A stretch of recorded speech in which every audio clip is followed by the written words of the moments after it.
time once again to slip into your camo, grab your bow, and join us out in the field for another episode of the Up North Journal, presented by PSE Archery. The Up North Journal crew is knocked and ready to rock for another exciting adventure. So let's step outside and hit the trail. This episode of the Up North Journal podcast is brought to you by PSE Archery, Buck Baits, Better the Hunt, Rebel 6 Rubs and Seasonings, Easy Cut, Limb Walker Game Calls, Sunrise Archery, Total Peep, Hunter's Blend Coffee, Packer Max, Fourth Arrow Camera Arms, Scent Blocker, Scent Lock, Copper John, and Stanislawski Release Aids. Welcome back to another episode of the Up North Journal podcast. Your buddy and host Mike Adams sitting in the cabin tonight with Dan DeFall on a warm Sunday afternoon. What's going on, my man?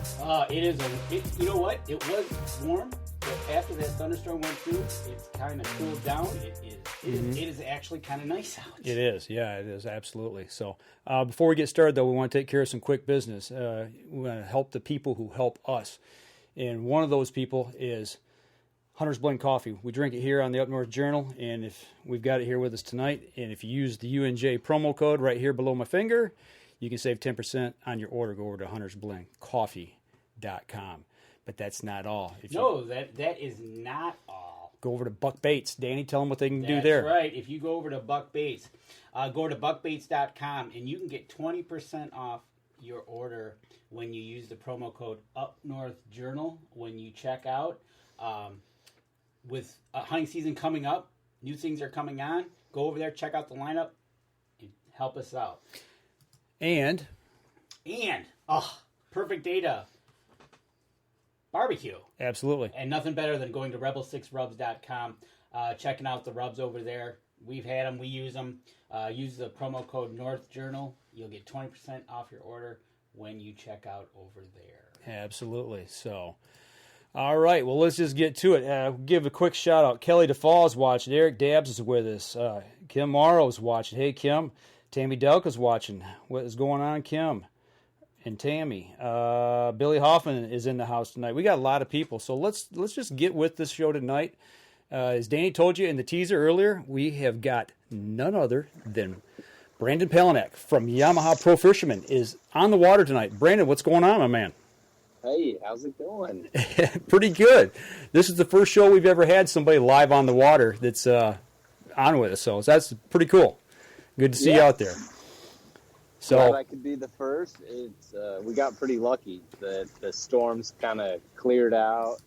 It's opened up. It's just kind of partly cloudy now, and the wind is laid down, so I'm not getting splashed in the face every 5 seconds. It's pretty nice. Right. Well, we don't want to give too much information away. We've got the title underneath your box there. It says UNJ Boat Dock, the Up North Journal Boat Dock. But you're not at the dock. You're actually on the water, but you're on Lake St. Clair. Tell everybody what you're doing out there and why you're out there right now. So we have got the Bassmaster Elite Series event here this week. Today is our first official day of practice, okay, which is why you guys are catching me on the water, pretty much going daylight to dark. And just out here idling around, marking some places, looking for some fish, trying to figure out how to win that $100,000 this week. $100,000. $100,000 for fishing. That would not be a bad check. At the weigh-in is the tournament starts Thursday and the weigh-in is Saturday afternoon, correct? Yeah, so it'll be Thursday, Friday, Saturday, and Sunday.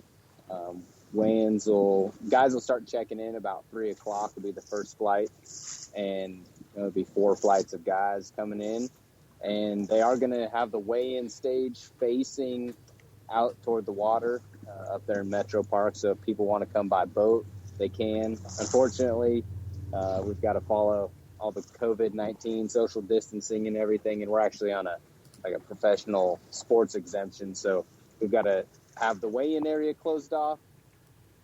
Unlike normal, where we can talk with the fans and shake hands and stuff. But they are letting people come and watch by water and at least interact from a distance. Get in the kayak and go out there. Hey, we got kayaks. You want to go out there and float around, Danny? Exactly. I'm not even going to go into that, but that is awesome. You know what? Being the pro fisherman that you are, you won a couple weeks ago reading up on your little bio, man, you've been wanting to be a pro fisherman for a long time. How does something like this come about to get put into your senses that this is what you want to do in life? Well, I grew up in like an outdoors family. My mom always took me hunting and fishing, and just we were always outside growing up in northern Idaho, and we're really known for our trout fishing. We're not known for bass fishing. But I was fortunate that a family friend of ours, one of my mom's best friends, actually got married to a guy that fished local tournaments, and he had a Skeeter Yamaha. My mom got it set up for him to take me out. He took me out one day, and ever since then, I've pretty much been obsessed with it. Can't live or breathe without fishing. And so here we are. I tell you what, the outdoors, man, just does something for the soul. It gets you. It's good stuff. Can't get enough of it. It is. It puts a lot of things into perspective.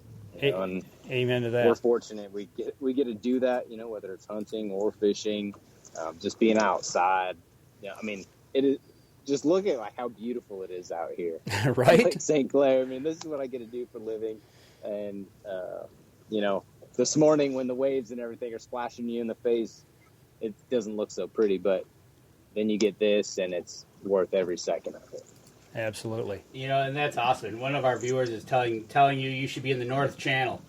So there's an inside tip for you. There's a tip. Be in the North Channel. But that's the great thing. Like you said, this morning you were facing thunderstorms, maybe getting out on the water, and now, like you said, the skies opened up a little bit, nice, calm down, clear, and you're out doing exactly what you love. Going back to something like that when you were younger, being instilled, to bring it full circle now to last 2 weeks ago, I think it was, or last week when you won that tournament. And there's that picture that you had on Facebook of you walking. I'm assuming you were walking with a trophy. You must have stopped and you were just totally exhausted and you were bent over. I mean, that's what it's come now as a professional fisherman, that it takes that much out of you to do this. Yeah, that was 14 days straight fishing for me because we had a Elite Series event the week before. And I made the top 10 cut there, so I fished all of practice, all 4 days of the tournament, drove that night to Champlain and started practice first thing in the morning. And so by the end of Champlain, I had been grinding for 14 days straight. And a lot of people be like, oh, how hard is it to fish for 14 days straight? But when you're up at 4 a.m., go to sleep at 11, you do that 14 days in a row, and we get out there on those big bodies of water like that, and sometimes you're in 5-6 foot swells. It's exhausting. Absolutely. And, that I've got a guy that travels with me, and we film every single tournament, put it up on YouTube as a series. And so he was there with his camera, and he happened to capture that really cool moment of me. I set the trophy down, and I was just leaned over it, thankful and slightly exhausted. Slightly, to say the least. One question that we do have from one of our listeners is, who's your professional fishing hero? Oh, man, that's a good question. I would say probably Rick Clund. He's always had a very unique approach, very Zen-like approach to the sport. And I've always liked that. He's always kind of done things a little bit different. And then he's actually fishing this event as well. So he's been fishing professionally longer than I've been alive. And it's because he just loves it. And the more that I've got to compete against him, the more that I grow a fan of it. He comes up, he congratulates you when you win. I mean, just all those little things that not only is he a phenomenal fisherman, best we've ever had, but he is also a very good human being. Well, that says a lot. You're growing up, You see somebody that you admire, and you start to look and follow his approach to everything. And now, in turn, you're fishing against him, which makes it even more cool to the point that, wow, not that he's old, but like you said, he's been fishing longer than you've been alive. But no, he's pretty old. He's like 73 or 74. Okay, you can call him old. That's pretty old. You're out on the water with him, so you can call him old. Okay, I am not going there. Oh man, that's good stuff. But yeah, so that's awesome. And now you're out there, you're doing what you love, and you're fishing. You got a great day today, obviously, with the weather breaking. How's the pre-fishing looking without giving away anything? Is it looking good? Is it going to be? You think it's going to be a tough with a cool? I think it's supposed to be a cool week this week. St. Clair's a real tricky fishery when it comes to smallmouth fisheries because it really lacks contours. So I can actually flip this around. At least I thought I could flip it around. Nope, I just took a picture. That is not what I wanted to do. I just took a screenshot. Let me hit this. So here's I just marked a waypoint right there. But this is actually a lot of contours for St. Clair. Usually in most of the lake, there's not a lot of contours. But I'm just idling around. I'm looking. You can see I've got like grass patches here. And it's kind of featureless. And the fish use the grass kind of as their highways versus a lot of other places where they use drops and rock and things like that. So it's different. I've always done well on smallmouth, but this is the one lake that I struggle with the most when it comes to smallmouth fishing. Just because of that lack of contours, and it seems like they roam a lot. But with that, it also means that you can stumble upon them. So it's all just about covering water. This is our first day of practice. I haven't been here since 2017. And the grass changes every year and things like that. So for me, it's really just kind of getting dialed in, figuring out what depth zone those smallmouth want to be in. There are largemouth here too, but you can cash a check with them, but you're just not going to win with largemouth. There's too many big smallmouth in this place. Yeah, and plus you're also looking at what they're thinking about biting on. What kind of bait you're going to need to throw at them, or where you're going to end up being. Like you said, Yep. When we talked, you made a boat ride to get to where you're at now. So you might have to go all the way up the other way north to get where you're at to find, and you're going to find that out here in the next few days of practice.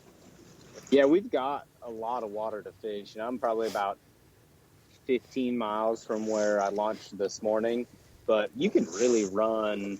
Well, we've got all of the U.S. side of Lake Huron open, so you can run all the way to Mackinac Bridge if you want, but I don't think you're going to make it there in 8 hours. So no. There's plenty of water to look at, but it's just trying to use your time wisely. Figure it out during practice so you at least have a starting point, and then things always change. They always move depending on different weather conditions, different wind directions. They'll set up differently, and so it's all just about getting a good base, getting a good idea of what's going on, and then being able to adapt and adjust with them. Well, I'll tell you what, you talk about running across the lake and running all the way to Mackinac. I know those Yamaha motors can definitely get you there. You might have to make a fuel stop somewhere along the way. But I tell you, let's take a break real quick. We're going to step outside, take our first break. We come back. We want to talk a little bit about what you're running on there on the boat and why it means so much to you. Okay. All right. Y'all hang real tight. We're going to take a quick break. We'll be right back after this.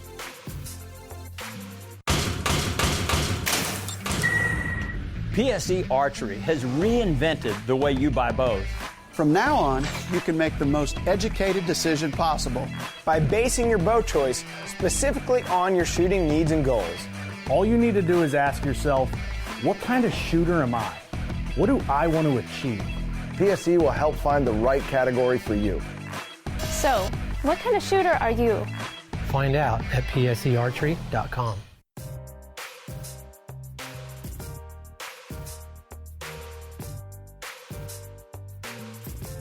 Welcome back. Second segment of the show. We're not going to keep him on here real long because he is busy today, but he's graciously carved out 30 minutes for us here, so this will be the last segment. But we want to talk a little bit about the Yamaha motor you're running on there. You know, we saw some pictures on Facebook. You used to run the VMAX, but you run the SHO now.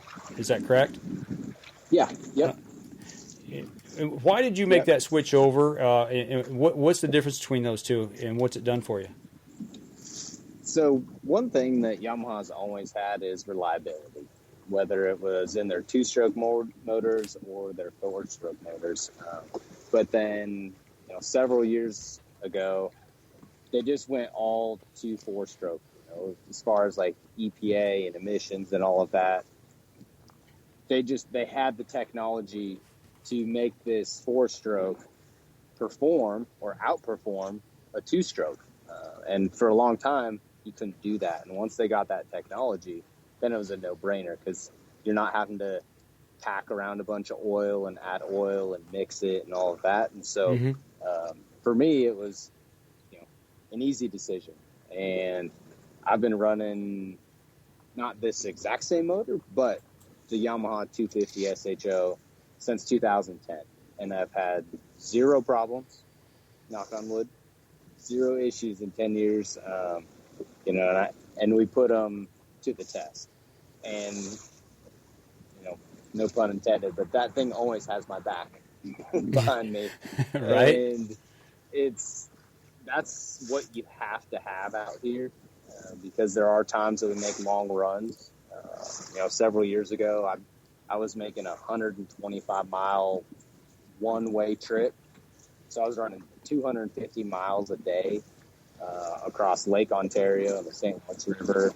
And to do things like that, you have to have something that you can rely on, something that you have confidence in.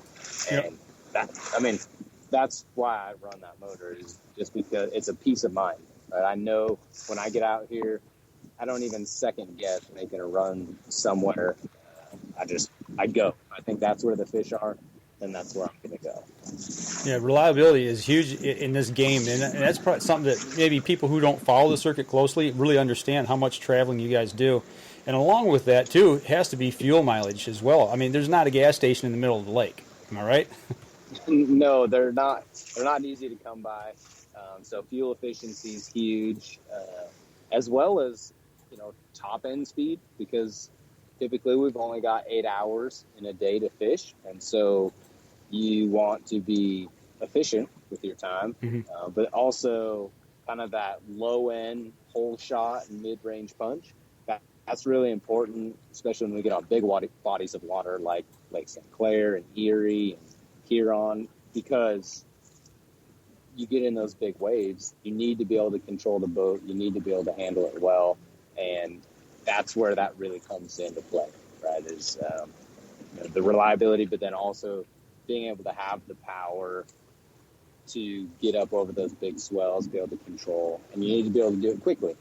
And so that's just kind of some of the key features that I use, or for me, that bring that peace of mind on a daily basis. And that's one of the things, like you said, this is your job. This is what you do. You need that reliability, especially if you got to make those 125-mile trips one way. You got to basically get to work. Yes, exactly. You got to be able to get there, and you got to be able to get back safely. We've all got families and stuff, and so it's important to be able to get back safely as well. And you have to have that. And the second that you don't go somewhere because of your equipment is the second that you're taking yourself out of the competition, and you don't want to be doing that.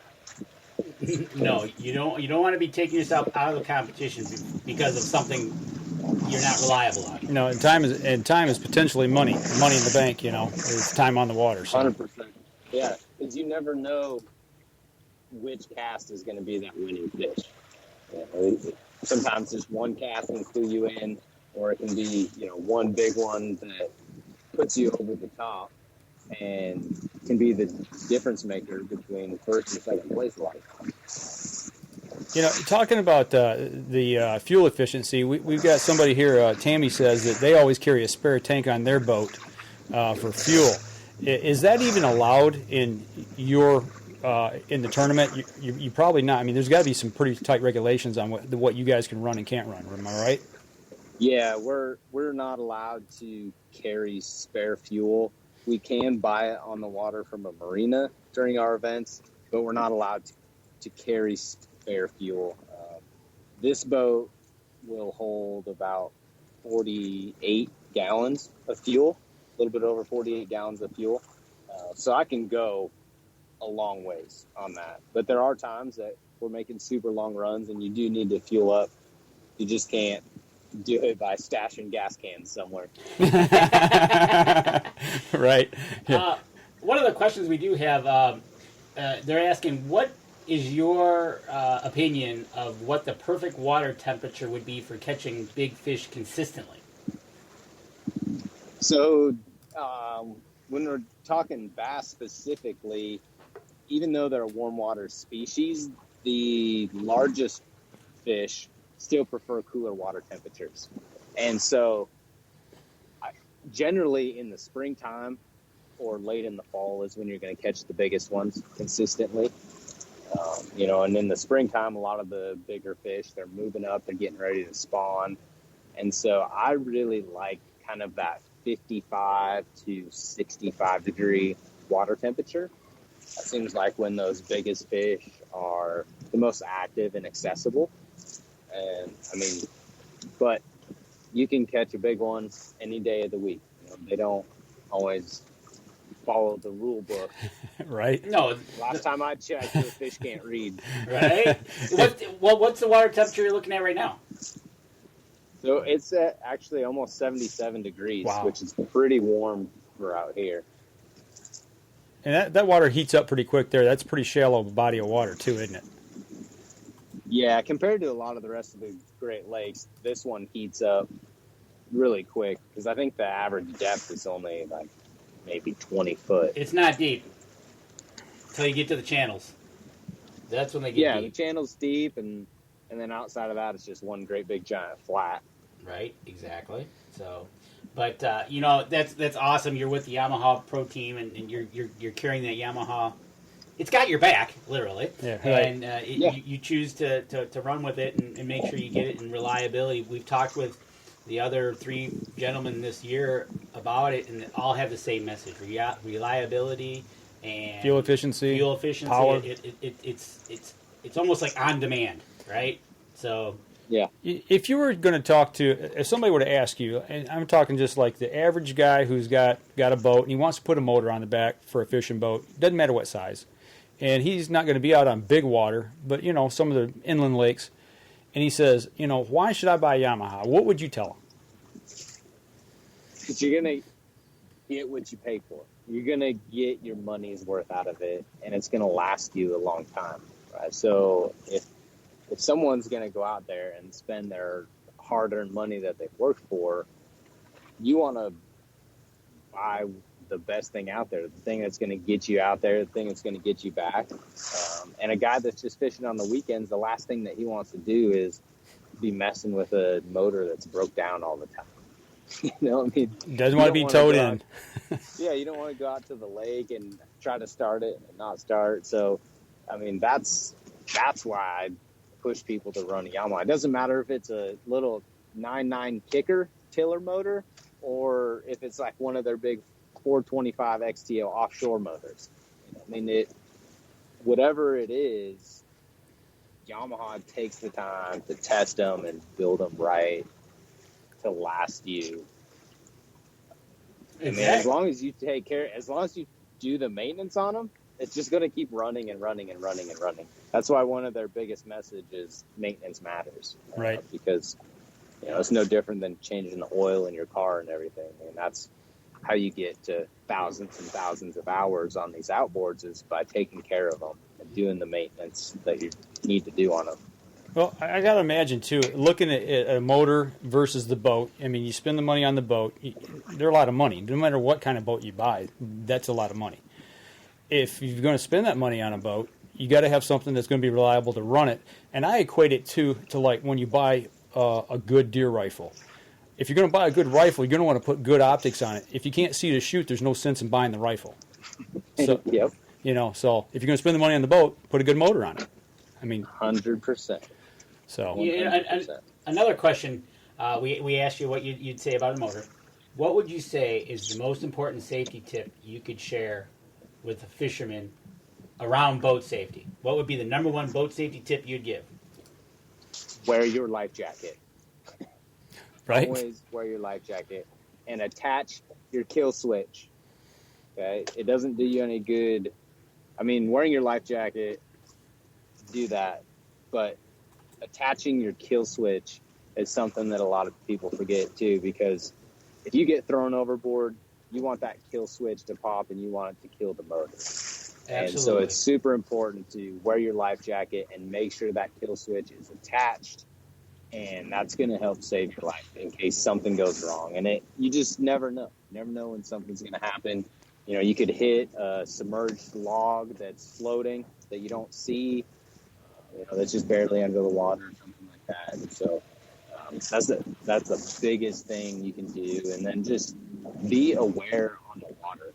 I see a lot of people are just driving around. They're not paying attention. And that's how people get in accidents. And so it's just being aware and being smart on the water. Yeah, a few years back, there's a YouTube video out there of those. I think they were the college fisherman team. They were heading back in, and something broke on the boat, and they all went flying, and the boat took off. And it's just one of those things. But awesome. Remember to wear your life jacket, and remember to attach the kill switch. Two great tips. And go get a Yamaha motor. Okay, so we're getting towards the end of having you on. So there's a couple of questions we're going to talk about real fast.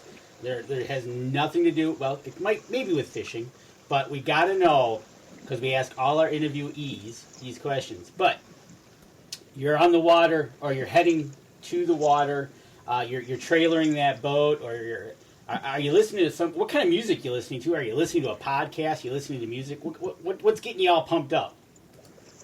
I drive about 40,000 miles a year, so I listen to everything. I listen to all different types of genre, country, rock, rap, you name it. I listen to podcasts. I can't just listen to one thing, because I'll listen to the whole entire genre in a year. So I got to switch it up. I got to mix it up. Just kind of depends on my mood. So I've got a giant wide variety of different playlists that I listen to. All right. So you're driving along, or you're driving along on the boat. What's your go-to snack? If you got one on the boat, or you got one in your truck, you're listening to music, what's your go-to snack? It's not a banana, is it?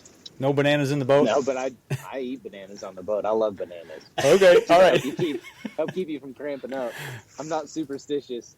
I would say that's a good question.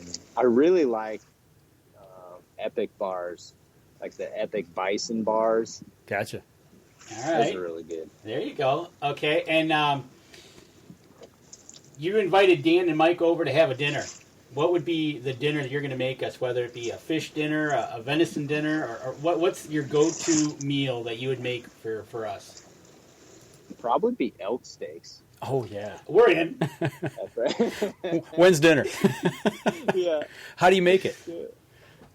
Usually I put it on the Traeger, and I'll cook them.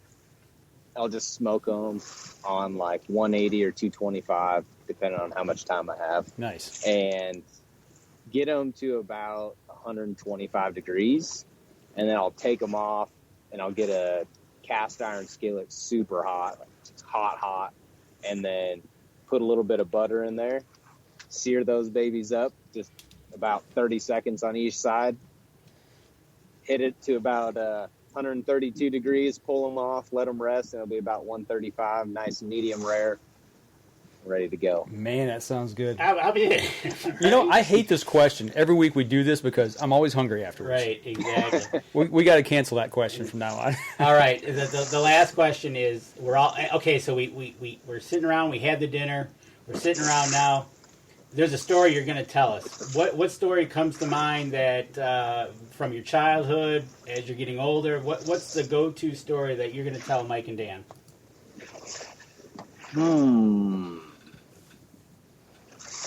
dude. Good question. I don't know.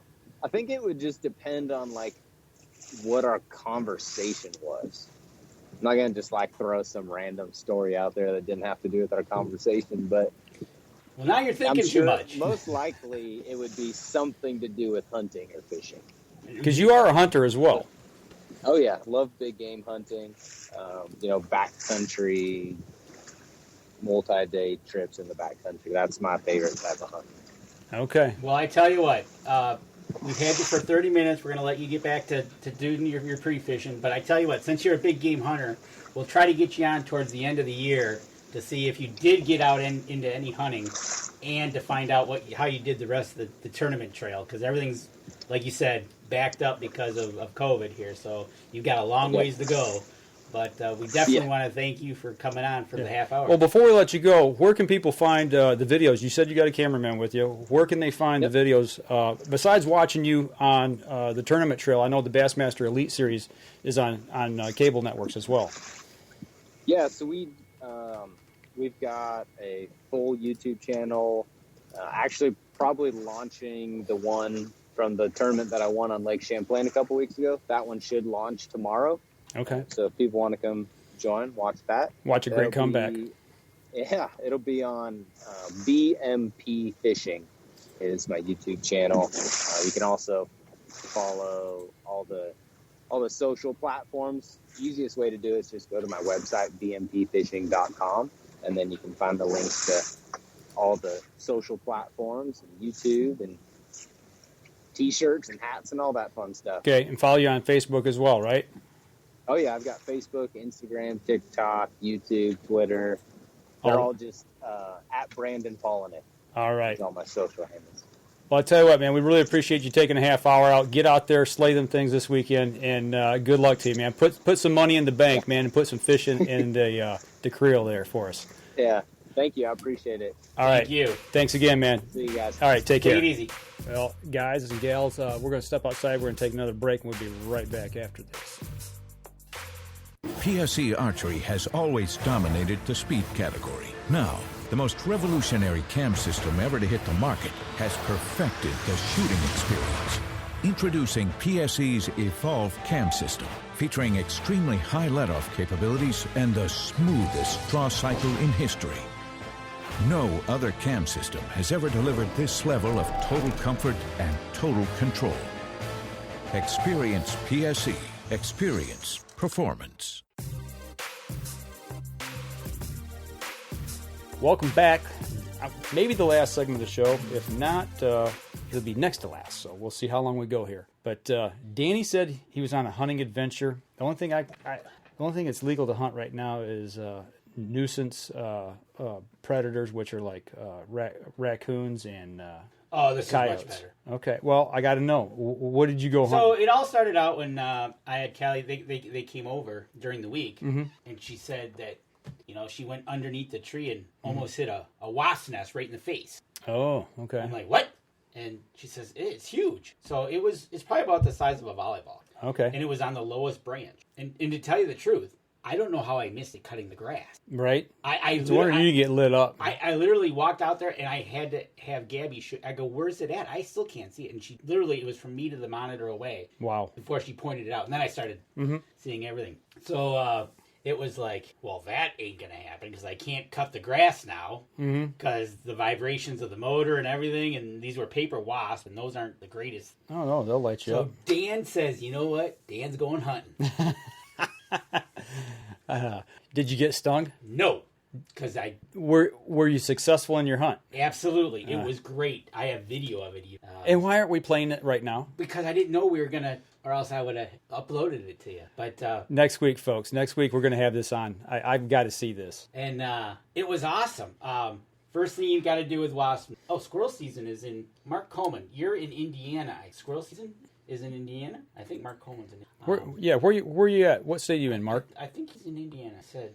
Matter of fact, Whirlybird from Indiana. Mark Coleman. Okay, Indiana. Whirlybird from Buck Baits put out a post this week that this weekend, which is now, that deer season has started in South Carolina. The first state to open for deer season. Really? Yep, archery season's open. Bucks and velvet. There you go. Sweet. Man, I wouldn't want to hunt in this kind of weather. It's too hot. I saw antelope has started. Okay. Somebody posted a picture. They were hunting in their sandals, and they only had to deal with one rattlesnake in the blind. Oh, only one. That's nice. I know, right? It's like, okay. Well, today is what, 16th? August 16th. So we've got 2 weeks. 2 weeks from today. Actually, tomorrow will be the opening day of early goose season here in Michigan. That'd be our first season to open. Right, exactly. So get back to the wasp. Yeah, get back to the wasp. Man, I tell you what, I was eyeing them, and yeah, they're pretty active. So I said, all right, we're going to do a little night hunting. And I went out there about 8:30. They weren't ready yet. They weren't ready to be hunted. I went over, checked them out, and they were still buzzing. So I waited till 9 o'clock. I said, I got to have some good light for the video. Because I tell you what. Let's go ahead. Make sure we get our last break in. We'll save the rest of the time we got for the show. But we're going to save this wasp hunt until we come back. We're going to step outside, take our next break. We'll be right back after this.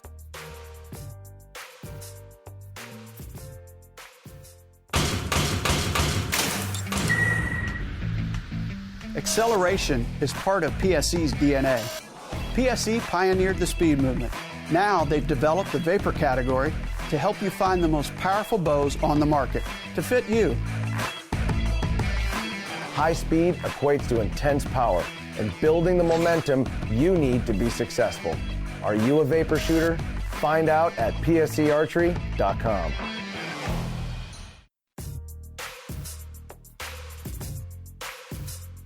Welcome back. Last segment of the show. So, okay, we left everybody hanging. You got the right lighting. You got the camera rolling. I did. What happened? And so I had a plan. I got the barbecue. I got a charcoal barbecue. Mm-hmm. So I put it underneath the nest. Mm-hmm. This is a great, if anybody, easy cuts. This is how I did it, and I used easy cut. Did you use the long loppers? No, I used the hand shears. Okay, so you got back up next to the tree. Right. So the first thing I did is grab 2 cans of wasp spray. Okay. And I went at them. Right, left, all the way around the nest. Okay. I was gunning them down left and right. So then I cut the branch. Well, the branch missed the barbecue and ended up on the ground. So I grabbed the branch, I threw it in the barbecue. So then I take a torch and I try to light it up. Right. The last time I did this, which was a while ago. Hang on, let me look. No, they're there. You got eyebrows. Yeah, they're there. The wasp spray, I mean, it was flammable. This stuff wasn't flammable. I'm like, oh my God. And this nest is humming. Okay. I'm telling you, this nest is humming. I'm like, this ain't good. I need something flammable, and I need it now. So I ran into the garage. I got my favorite gasoline in a rag. Oh, and no. I threw it on there, and I lit that up. And then I found a can of starting fluid. You see why I have to keep this guy under control, guys and gals, is because stuff like this. So let's step back a little bit. You do have video of all of this. I got video of this. All of it? All of it. We're playing it next week. I got to see this. This is good stuff. All right, so evidently... see, my brother found out that skunk poop is really bad. Got rid of a hiding spot for the white skunk. My outdoor adventure. See? But anyways, so that was my hunting adventure for the week. Okay, all right. And it was a pretty big nest, and I tell you what, it was a kill. All right, well, good. It was a multi-kill. I'm it glad. was awesome. I tell you what, filleted them. I'm glad you got him. Well, I am too, because to tell you the truth, like I said, I don't know how I missed this cutting the grass Before. I have no idea, because I know that Yeah, you were just in the zone, riding on the mower or whatever, pushing mowing, whatever you do, and I must have just been ducking at the right time, and I just missed it. And obviously, the difference between them and ground bees will attack you. Yeah. That's how I usually get off. Yeah. But that was my hunting story for the week. It was a success. It was perfectly executed. No sting. Okay, good deal. I'm glad it all worked out for you. And you're right, Mark. The easy cuts worked. I used the pink ones so I wouldn't lose them. Yeah, well, I had mine out today. I was trimming fences today. I did a lot of stuff outside today, and got some yard work done. Actually went and took a run today, got 2 miles in, so I'm kind of getting back into that. It's been really hot lately. And how's the weight loss going? Good. I'm down to 58 total now in 2 years. So excellent. just keeping working at it. I'm down 44. The reason I'm bringing this up is because we're getting towards hunting season, and I know Tim Andrews was doing the same thing, but just continue to keep going and get out there, because if we're gonna have to drag a deer or an elk or whatever you're gonna be dragging, you need to be physically fit. We've been preaching this, heart healthy, staying heart healthy. Danny and I have been doing this for almost 2 years now, and it's paid off huge for both of us. Just getting outside, riding a bike, walking, whatever. Just get outside, get off the couch, and get out in the outdoors. That's the key. Absolutely. My brother says Dan DeFaw, the bold and the brave. Yeah. Yeah. Mark Coleman says, "Holy hillbilly deluxe," laughing so hard at Dan right now. Can't wait to see the video. Thanks. Tammy Delk, can't wait to see the video. Mountain men used to use paper wasp nests to pack their muzzle loaders. Yeah. When would we do a reenactment of this? Oh, okay, he does that. He does that. Okay, nice. I got that. But, keep it up. I'm down 44 pounds. But like I said, we talked about this just before we went on. It's, probably one of the best shapes of our lives. Absolutely. Yeah, I haven't felt this good since I've been in probably my 20s. So. And one of the best parts is, I was thinking about this as I was walking, because I actually walked the morning. We really like the gym. We're missing the gym. Right. But, it's one of those things we're doing without it. Right. So. Yeah, we're getting by. We're making do and still making progress. So that's the good thing about it. I want to give a quick shout out too. We interviewed Donnie Vincent back at ATA back in January, and we talked about physical fitness and hunting and all that, and the extreme hunts that he does. He just released a video over on his Facebook page. Actually, it's off-site, but there's a link on it. If you go to Donnie Vincent's Facebook page and click on it, it's called The Winds of Adak, and it's about going out to Adak Island in Alaska and hunting caribou out there. I'm telling you what, the cinematography is just unbelievable. It's really nice work, as always, of what those guys do, and it shows his quest going out there and going after caribou on Adak Island. So give that a look if you don't mind. It's free, and most of his stuff you got to pay for to get the video. So it's an opportunity to sit for 58 minutes and watch something that's just he fabulous. Has always done fabulous work. Yeah. Eric Dabbs ran into a few hives climbing into tree stands over the years. A nice thing to find at first light. Right? Yeah, that'll wake you up in the morning. Tammy Delk used my easy cuts last week. Cuts like a hot knife through butter. Yep, absolutely. All right. But yeah, so that was my hunting adventure. Just wanted to relay that because it was great having Brandon on. Totally get that he is out there practicing. I don't know if he said it in the show, but total prize at the end of the week is $100,000. $100,000. Yeah. So, yeah, go practice. Yeah. Like you said, it's either one fish away or whatever. Mm-hmm. You don't know what the next cast is going to bring them. Absolutely. Well, I'll tell you what, we're going to wrap up the podcast and the live stream portion this week, folks. We're going to run a little short this week. It's not that big of a deal. But, hey, Tom Ginsel, thanks for tuning in here. But Mark Holmes says, thanks, guys. Appreciate the show. Stay healthy. Make memories before you become one. Absolutely. That's the key. Get out there. A statistic. Get out there and start exercising. It doesn't matter how big or small it is. One step in front of the other and just keep pushing forward. But that's going to do it for us this week, guys and gals. Y'all take care. Go over to our Facebook page. Give us a like. Give us a share, a follow. Go over to our YouTube page, Twitter, Instagram. And if you're over listening on the podcast and you're listening to it on iTunes, drop over there. Give us a review on the podcast. That helps us, helps our sponsors as well. And if you're watching the video on YouTube, subscribe.